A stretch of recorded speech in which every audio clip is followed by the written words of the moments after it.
Ni saa 11 za asubuhi. Asubuhi na mapema.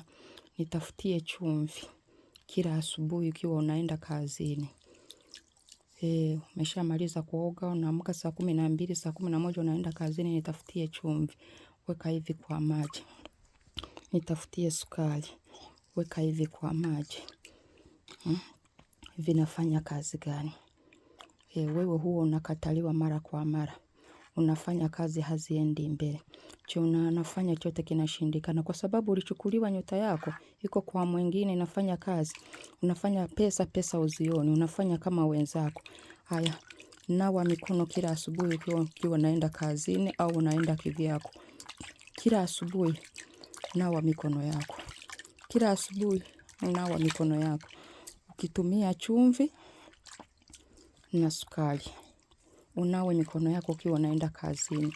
Nakwambia utaanza kuona mafanikio. Kila siku unaona mabadiliko tofauti na venye ulikuwa. Unaenda kazini unatoka hivyo hivyo, unakataliwa bila sababu. Tumia chumvi na sukari, itakusaidia.